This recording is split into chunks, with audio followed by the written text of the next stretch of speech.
CM Dhami ने अफसरों को सुरक्षा व्यवस्था के दिए निर्देश। अंतर्राष्ट्रीय अंतर्राज्यीय बॉर्डर्स पर चेकिंग अभियान जारी। बाजारों में भीड़ नियंत्रण, यातायात कानून व्यवस्था दुरुस्त। खाद्य पदार्थ की शुद्धता को लेकर चेकिंग अभियान जारी।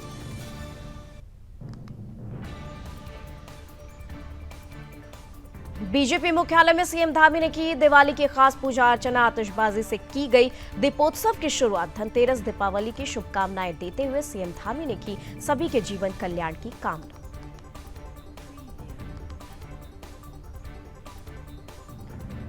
उत्तराखंड में 31 अक्टूबर को दिवाली का सार्वजनिक अवकाश। सचिव सामान्य प्रशासन ने अवकाश का संशोधन आदेश किया जारी। कर्मचारियों ने की थी 31 अक्टूबर को अवकाश की मांग। शिक्षा और स्वास्थ्य मंत्री ने की स्वास्थ्य विभाग की बैठक। शिक्षा और स्वास्थ्य व्यवस्थाओं की हुई समीक्षा। अधिकारियों को अस्पताल में नियमित साफ सफाई की व्यवस्था और स्कूलों में शिक्षकों की कमी को दूर करने के दिए निर्देश।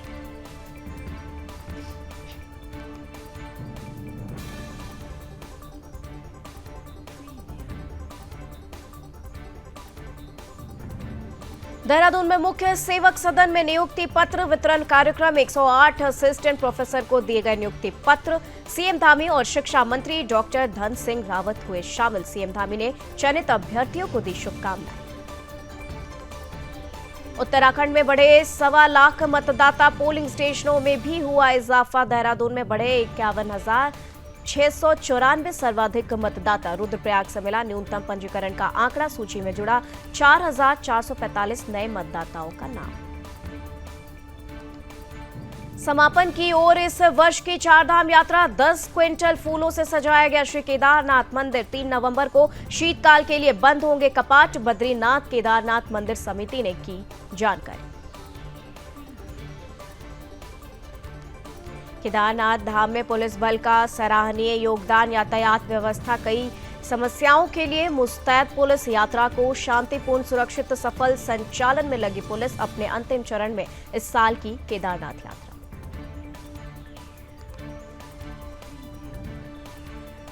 हरिद्वार देहरादून ट्रैक पर डेटोनेटर मिलने से हड़कंप। हरकत में जीआरपी। एक आरोपी गिरफ्तार। सीसीटीवी में संदिग्ध हालत में घूमता मिला आरोपी के पास से बरामद हुए कई डेटोनेटर। रुड़की में चेकिंग के दौरान बांग्लादेशी नागरिक गिरफ्तार। पिरान कलियर थाना पुलिस ने की गिरफ्तारी। दुगुशेख बेनापुर बॉर्डर पर करके आया है भारत। पासपोर्ट अधिनियम के तहत मुकदमा दर्ज।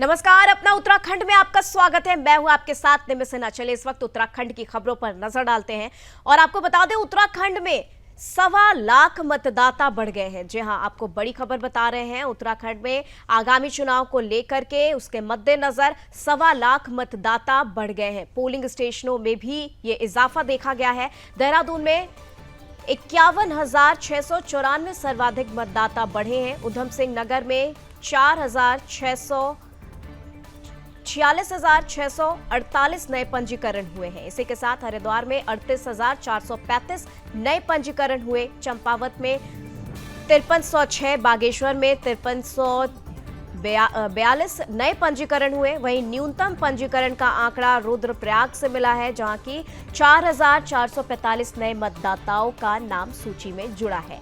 इसी के साथ नैनीताल में 12,261 मतदाताओं के नाम की सूची से हट गए हैं। हरिद्वार में 17,086, पौड़ी में 14,130 मतदाता सूची से हटाए गए हैं। उत्तराखंड में 1.25 लाख मतदाता बढ़ने की खबर सामने आई है। उत्तराखंड में निर्वाचन आयोग ने 1 जनवरी 2025 की अहर्ता तिथि के आधार पर आंकड़ा जारी किया है। इस आंकड़े के तहत प्रदेश में 1,28,287 मतदाता बढ़ गए हैं। प्रदेश में 5 नए मतदेय स्थल भी बनाए गए हैं। प्रदेश के अपर मुख्य निर्वाचन अधिकारी विजय कुमार जोगदंडे ने मीडिया को इसकी जानकारी दी है। उन्होंने बताया कि मुख्य निर्वाचन अधिकारी डॉक्टर BVRC पुरुषोत्तम की अध्यक्षता में मान्यता प्राप्त राजनीतिक दलों के प्रतिनिधियों के साथ बैठक हुई है। और यहीं पे बता दें, विशेष संक्षिप्त पुनरीक्षक की जानकारी भी दी गई है। इसी के साथ अपर मुख्य निर्वाचन अधिकारी ने बताया कि 10 अक्टूबर 2024 तक पुनर्निरीक्षण के अंतर्गत प्रदेश में मतदाताओं की संख्या 83,71,700 हो गई है। पहले ये संख्या 82,43,423 थी। प्रदेश में 2,42,365 नए मतदाता पंजीकृत हुए हैं, जबकि 1,14,088 के नाम मतदाता सूची से काटे जा चुके हैं। उन्होंने ये भी बताया कि पुनरीक्षण कार्यक्रम के अंतर्गत प्रदेश भर में निर्वाचक नामावली का प्रकाशन कर दिया गया है। 28 नवंबर तक मतदाता दावे और आपत्ति दर्ज करा सकते हैं। दावे और आपत्तियों का निस्तारण 24 दिसंबर तक किया जाएगा, जबकि नामावली का अंतिम प्रकाशन 6 जनवरी 2025 को किया जाएगा। प्रतिवर्ष निर्वाचन आयोग निर्वाचक नामावली के पुनरीक्षण के लिए कार्य प्रारंभ करता है, जिसमें एक विशेष पुनरीक्षण अभियान जो है अक्टूबर माह से लेकर जनवरी तक किया जाता है। आज इसी अभियान के तहत निर्वाचक नामावलियों का ड्राफ्ट पब्लिकेशन जो है आज प्रकाशित किया गया है। इसी क्रम में आज सभी राजनीतिक दलों के साथ जो प्रतिनिधिगण हैं, पदाधिकारीगण हैं, उनके साथ बैठक भी किया गया मुख्य निर्वाचन अधिकारी महोदय के अध्यक्षता में, और उनको इस अभियान के बारे में जानकारी दिया गया। विशेष संक्षिप्त पुनरीक्षण कार्यक्रम के अंतर्गत हमारे राज्यों में जो भी मतदेय स्थल होंगे उनका संख्या, उसमें पुनर्निर्धारण वगैरह कार्रवाई पूर्ण की जाती है। उसके अनुसार हमारे राज्यों में 11,729 मतदेय स्थल पोलिंग स्टेशन पहले थे, उसमें अभी वृद्धि होने के उपरांत 11,733, इसमें 3 पोलिंग स्टेशन देहरादून जनपद में वृद्धि किया गया है और 2 पोलिंग स्टेशंस का हरिद्वार जनपद में वृद्धि किया गया है।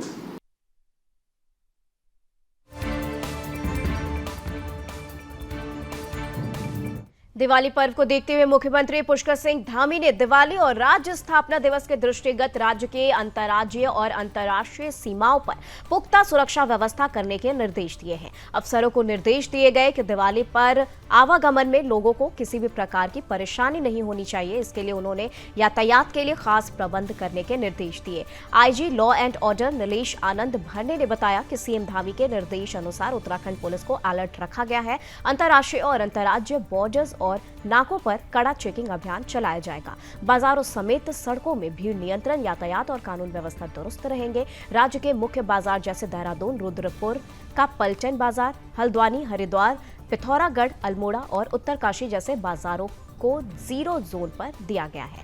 वहीं LIU, चीता पुलिस और फायर ब्रिगेड, डॉग स्क्वाड समेत अन्य टीमों को तैनात किया गया है। इसके साथ ही पटाखों की दुकानों में मानकों की जांच की जा रही है। वहीं खाद्य पदार्थ की शुद्धता को लेकर भी चेकिंग अभियान सभी होटलों और ढाबों में चल रहा है। उन्होंने ये भी कहा, उत्तराखंड पुलिस का संकल्प है कि त्योहारों के सीजन को सुरक्षित बनाने के लिए हर संभव प्रयास किया जाएगा।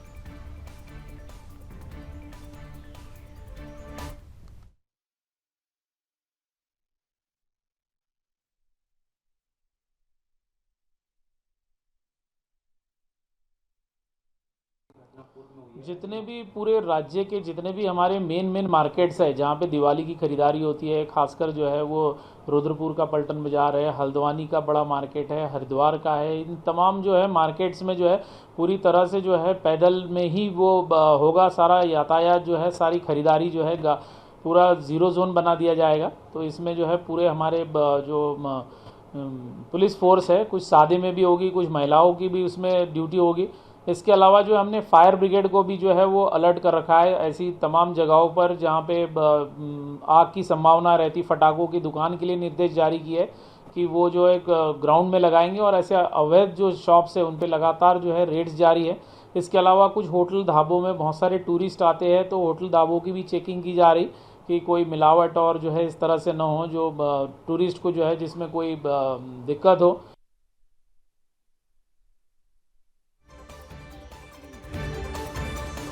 खबर देहरादून से है, जहां के बीजेपी मुख्यालय में दिवाली पूजन कार्यक्रम का आयोजन किया गया था। कार्यक्रम में मुख्यमंत्री पुष्कर सिंह धामी ने मुख्य अतिथि के रूप में शिरकत की। इस दौरान पार्टी मुख्यालय में दीपावली की विशेष पूजा अर्चना की गई। वहीं पूजा अर्चना के बाद मिष्ठान वितरण पर एक दूसरे को दीपावली और धनतेरस की शुभकामनाएं भी दी गई। वहीं आतिशबाजी कर दीपोत्सव की शुरुआत की गई है। बता दें, इस मौके पर मुख्यमंत्री धामी ने सभी लोगों को धनतेरस और दीपावली की हार्दिक बधाई देते हुए सभी के जीवन कल्याण की कामना भी की।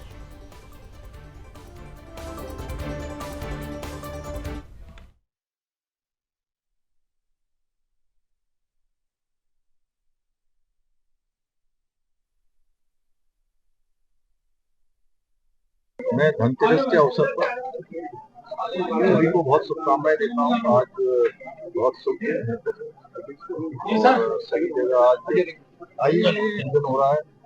सब जगह माँ लक्ष्मी की आराधना हो रही है और साथ में आज भगवान धन्वंतरी का जन्म दिवस है।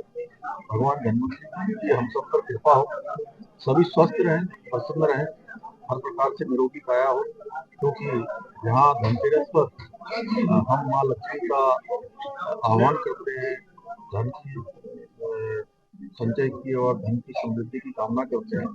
वहीं भगवान धन्वंतरी से कामना करते हैं भगवान हम पर आशीर्वाद बनाए और सभी को स्वस्थ रखें, क्योंकि सबसे बड़ा धन निरोगी काया भी है। इसलिए मैं आप सबको भी शुभकामना देता हूँ।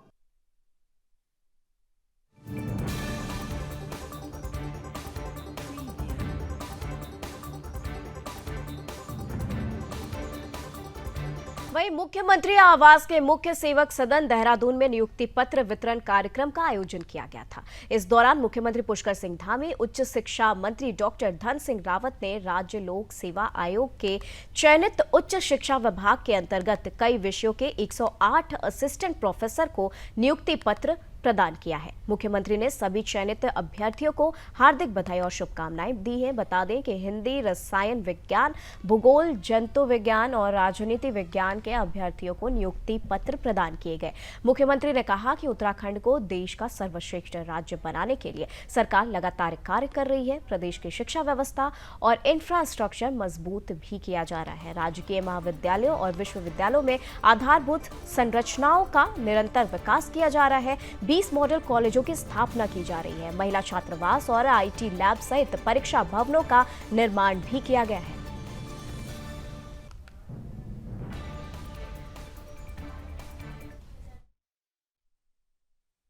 उन सब ने भी किया है, क्योंकि आपकी सफलता में उन सब का भी बड़ा योगदान है। इसलिए ये दिन आपके लिए ये विशेष दिन है और आज से आप एक शिक्षक के रूप में राज्य के भविष्य निर्माता के रूप में अपनी सेवा देने वाले हैं। और निश्चित रूप से आप अपना स्थान स्वयं समझ लीजिए कि आपका स्थान कहां से कहां हो गया। और सच में अभी तक तो क्या था कि आप लोग अपनी तैयारियां कर रहे होंगे, कोई अन्य काम कर रहे होंगे या प्रतीक्षा कर रहे होंगे कि कब मेरे को नियुक्ति मिलेगी, कब मैं जिस काम के लिए जो मेरा उद्देश्य कब पूरा होगा। आपका एक पार्ट पूरा हो गया, एक पार्ट पूरा हो गया, यानी कि नियुक्ति पत्र आज मिल जा रहे हैं, नियुक्ति भी हो जाएगी। लेकिन आज से आपका काम शुरू हो रहा है। सही में काम अब खत्म नहीं हुआ है कि नियुक्ति हो गई तो काम खत्म नहीं हुआ, अब काम शुरू हुआ है। क्योंकि आज से आप लोगों ने अपने मन को, मस्तिष्क को, विचार को अपने ये सोचना है कि अब मैंने राज्य के लिए, देश के लिए उन कर्णधारों को तैयार करना है, उनको शिक्षा देनी है। हमारे माननीय सुधांशु जी, हमारे शिक्षा उन्नयन समिति के उपाध्यक्ष हमारे गुरु जी डॉक्टर देवेंद्र बसेन जी, आदरणीय मुख्यमंत्री जी, आज 2 शुभ दिन हैं।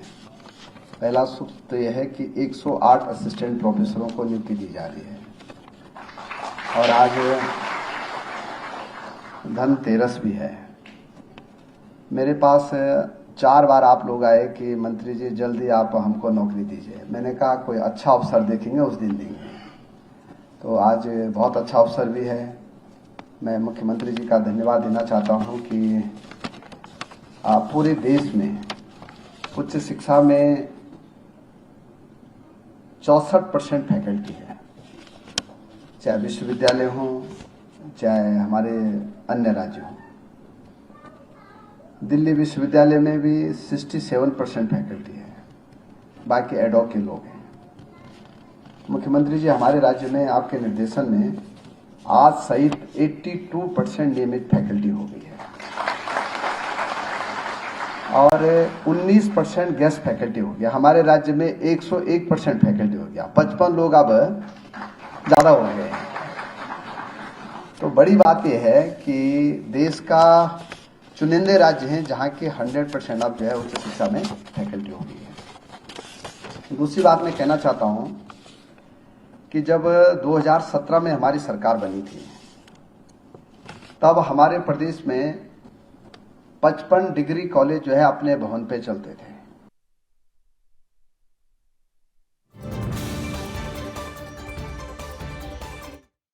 देहरादून से है, जहां के शिक्षा और स्वास्थ्य मंत्री डॉक्टर धन सिंह रावत ने ऋषि पर्णा सभागार में शिक्षा और स्वास्थ्य विभाग की संयुक्त बैठक ली। बैठक में जनपद की शिक्षा और स्वास्थ्य व्यवस्थाओं की समीक्षा कर विभागीय अधिकारियों को जरूरी दिशा निर्देश जारी किए। बैठक में अस्पतालों में चिकित्सकों और पैरामेडिकल स्टाफ की 100% नियुक्ति करने और निर्माण कार्यों को समय पर पूरा करने, अस्पतालों में नियमित साफ सफाई की व्यवस्था करने, मरीजों को स्वास्थ्य और योजनाओं का लाभ पहुंचाने के निर्देश मुख्य चिकित्सा अधिकारी को दिए गए हैं। इसके साथ ही स्कूलों में शिक्षकों की कमी को दूर करने और क्लस्टर स्कूलों, पीएम श्री स्कूलों के निर्माण कार्य शीघ्र पूरा करने के निर्देश शिक्षा विभाग के भी अधिकारियों को दिए गए हैं।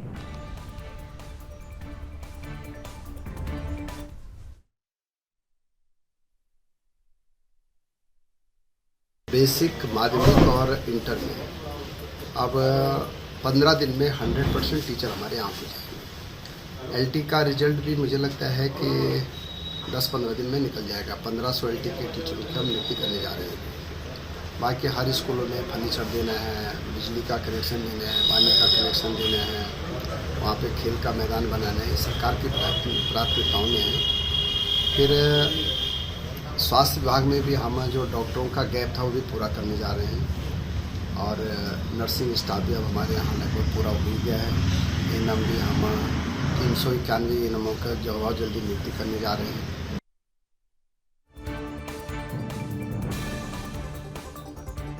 रामबाड़ा में नदी के दूसरे छोर पर फंसे 3 युवक एसडीआरएफ उत्तराखंड पुलिस ने सकुशल रेस्क्यू किया है। पुलिस चौकी लिचौली के एसडीआरएफ टीम को सूचना दी गई है। वहीं बता दें, एसआई सुरेंद्र सिंह के नेतृत्व में ये रेस्क्यू ऑपरेशन किया गया है। रेस्क्यू टीम वहां पहुंची है और युवकों को रेस्क्यू कर लिचौली पहुंचाया गया है। जनपद रुद्रप्रयाग की बात करें, जहां पर रामबाड़ा में नदी के दूसरे छोर पर फंसे 3 युवकों को एसडीआरएफ उत्तराखंड पुलिस ने सकुशल रेस्क्यू किया। बता दें कि बीते मंगलवार को देर रात पुलिस चौकी लिंचौली ने एसडीआरएफ टीम को सूचित किया कि रामबाड़ा के पास नदी के दूसरी तरफ 3 युवक फंसे हुए हैं, जिनके रेस्क्यू के लिए एसडीआरएफ टीम की जरूरत है।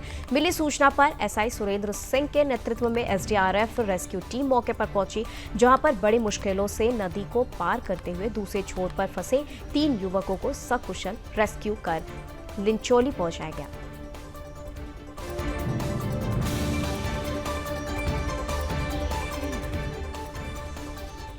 वहीं उत्तराखंड में अब दिवाली का सार्वजनिक अवकाश 31 अक्टूबर को रहेगा। सामान्य प्रशासन विभाग ने सार्वजनिक अवकाश का आदेश संशोधन किया है। सचिव सामान्य प्रशासन दीपेंद्र कुमार चौधरी की ओर से देर शाम ये आदेश जारी किए गए। बता दें कि दिवाली के सार्वजनिक अवकाश को लेकर असमंजस की स्थिति बनी रही। सरकार की सूची में 1 नवंबर को सार्वजनिक अवकाश था। कर्मचारियों ने सरकार से दिवाली का सार्वजनिक अवकाश 31 अक्टूबर को घोषित किए जाने की मांग की थी और उन्हें तर्क दिया गया था कि इस बार दिवाली का शुभ मुहूर्त 31 अक्टूबर को है, लिहाजा अवकाश 31 अक्टूबर को घोषित किया गया है और इस पर बीते मंगलवार को संशोधन आदेश जारी किए गए। देहरादून उत्तराखंड की बड़ी खबर आप तक पहुंचा रहे हैं।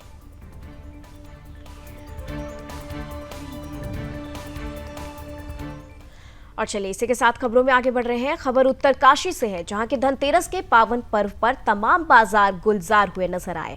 बता दें कि धारा 163 के हटने के बाद व्यापारियों सहित खरीदारों में खासा उत्साह देखने को मिला। उत्तरकाशी में पटाखों से लेकर मिठाइयों और ज्वेलर्स की दुकानों में खरीदारी के लिए लोग पहुंच रहे हैं, जहां पर उत्तरकाशी में धारा 163 हटाने के बाद व्यापारियों के चेहरे पर खुशी की लहर देखने को मिली।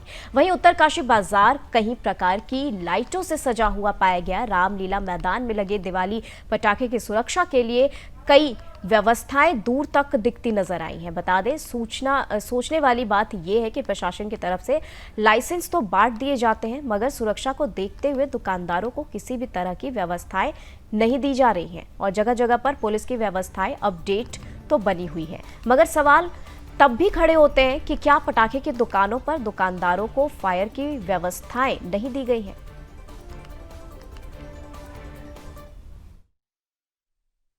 शहर में आ रहे हैं और शहर में आज विगत 2 दिनों के बाद जब ये धारा 144 हटी है उसके बाद यहाँ पे शांति है और गांव-गांव से लोग खरीदारी कर रहे हैं। व्यापारियों में भी विशेष उत्साह देखा जा रहा है। हमारे पास इस बार लोकल हमने जो गाय के गोबर की दीपक और धूपबत्ती बनाई है उसको भी लोग खरीद रहे हैं और लोकल फूल और हर कोई लोकल चीज़ों को खरीदने के लिए विशेष उत्साह दिखाया है।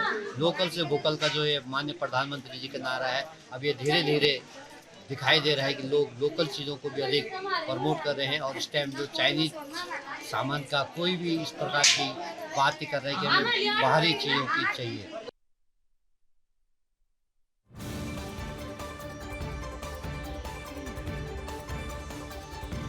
वहीं केदारनाथ में दोपहर के करीब 1 बजे की बात है, जहां पर एक हेली में अचानक तकनीकी खराबी आने से हेली को इमरजेंसी लैंडिंग करानी पड़ी है, जिससे यात्रियों में हड़कंप मच गया है। हालांकि इस दौरान सभी यात्री सुरक्षित रहे। जिला पर्यटन अधिकारी और हेली नोडल अधिकारी राहुल चौबे ने जानकारी दी है कि करीब हिमालयन कंपनी के हेली में तकनीकी खराबी आने के कारण केदारनाथ हेलीपैड पर इमरजेंसी लैंडिंग कराई गई, जिसमें सवार सभी यात्री सुरक्षित थे। तकनीकी टीम ने हेली की जांच की है। हिमालयन कंपनी की सेवा जल्द ही सुचारू की जाएगी। इस तकनीकी खराबी के कारण किसी भी प्रकार का जान माल का नुकसान नहीं हुआ है।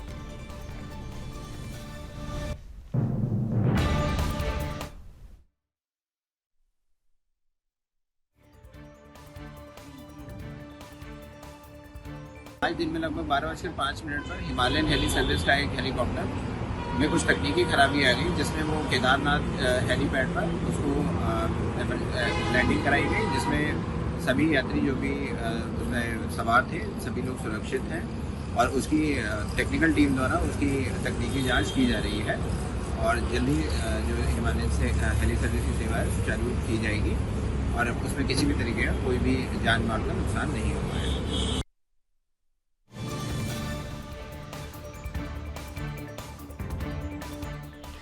वहीं केदारनाथ धाम से एक और खबर, फूलों से सजाया गया है श्री केदारनाथ मंदिर। दिवाली कपाट बंद होने के लिए सजाया गया है और 3 नवंबर को शीतकाल के लिए कपाट बंद कर दिए जाएंगे। सुबह 8:30 पर कपाट बंद होंगे।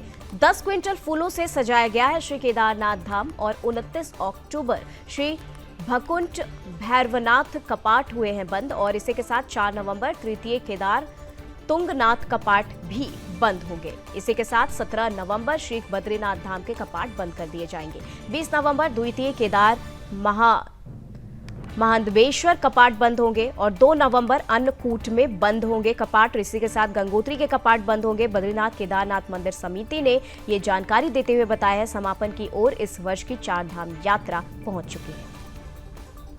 बता दें, दिवाली और कपाट बंद होने के अवसर पर श्री केदारनाथ मंदिर को फूलों से सजाया गया। श्री केदारनाथ धाम के कपाट दीपावली के बाद भैया दूज यानी कि रविवार 3 नवंबर को सुबह 8:30 पर शीतकाल के लिए बंद हो रहे हैं। बीते मंगलवार को श्री केदारनाथ धाम में श्री भकुंठ भैरवनाथ जी के कपाट शीतकाल के लिए बंद हो गए। इस तरह से कपाट बंद करने की प्रक्रिया शुरू हो गई है। श्री बद्रीनाथ केदारनाथ मंदिर समिति मीडिया प्रभारी डॉक्टर हरीश गौर ने बताया कि श्री केदारनाथ मंदिर को दीपावली और कपाट बंद होने के अवसर के लिए मंदिर समिति और दानदाताओं ने 10 क्विंटल से अधिक फूलों से सजाया जा रहा है। उन्होंने ये भी बताया कि 17 नवंबर को श्री बद्रीनाथ धाम के कपाट बंद कर दिए जाएंगे। 4 नवंबर को तृतीय केदार तुंगनाथ और 20 नवंबर को द्वितीय केदार महामहेश्वर के कपाट शीतकाल के लिए बंद होंगे। गंगोत्री मंदिर समिति और यमुनोत्री मंदिर समिति से मिली जानकारी में कहा गया है कि श्री गंगोत्री धाम के कपाट अन्नकूट 2 नवंबर को बंद होने हैं, जबकि यमुनोत्री धाम के कपाट भी 3 नवंबर को भैया दूज के दिन बंद हो रहे हैं। इस तरह इस यात्रा वर्ष की 4 धाम यात्रा समापन की तरफ बढ़ रही है।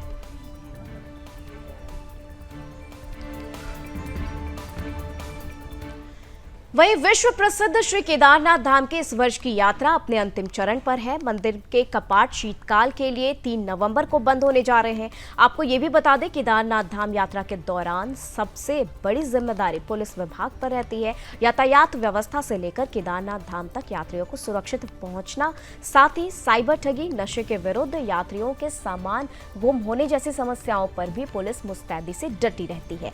पुलिस उपाधीक्षक प्रबोध कुमार घिल्डियाल ने केदारनाथ धाम से सभी को दीपावली की शुभकामनाएं देते हुए कहा कि उच्च हिमालय क्षेत्र में कठिन परिस्थितियों में रहकर यात्रा को शांतिपूर्ण, सुरक्षित, सफल संचालन में लगे सभी पुलिस कर्मियों के साथ साथ जिला प्रशासन, मंदिर समिति, तीर्थ पुरोहितों और सभी श्रद्धालुओं का आभार, धन्यवाद है। बाबा केदार के दर्शनों को लगभग 16 लाख श्रद्धालुओं का पहुंचना अपने आप में महत्वपूर्ण है। इसके लिए शासन प्रशासन सहित सभी लोग बधाई के पात्र हैं।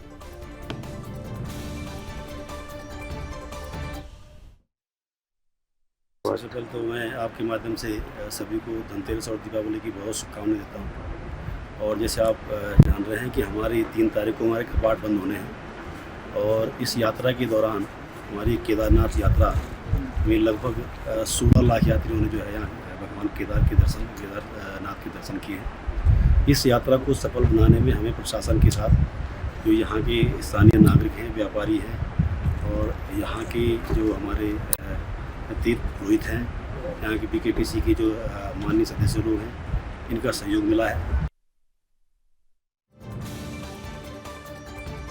वहीं श्री केदारनाथ धाम के कपाट बंद होने की प्रक्रिया शुरू हो चुकी है। बाबा केदार के कपाट बंद होने में मात्र 4 दिन ही शेष हैं। बताते चले कि बीते मंगलवार को श्री केदारनाथ धाम के क्षेत्र रक्षक भुकुंट भैरवनाथ के कपाट मुख्य पुजारी शिव शंकर लिंग, मंदिर समिति के अधिकारी, कर्मचारियों, तीर्थ पुरोहितों की मौजूदगी में श्रृंगार पूजन, विधि विधान, पूजा अर्चना के साथ शीतकाल के लिए बंद हो गए हैं। मान्यता है कि केदारनाथ धाम के कपाट बंद होने से पहले भैरवनाथ जी के कपाट मंगलवार को या शनिवार को बंद किए जाने की परंपरा है, जिसका पालन सर्दियों में किया जा रहा है। भैरवनाथ जी के कपाट बंद होने के अवसर पर हजारों की संख्या में श्रद्धालुओं ने भुकुंट भैरवनाथ के अंतिम दर्शन करते हुए उनका आशीर्वाद लिया है।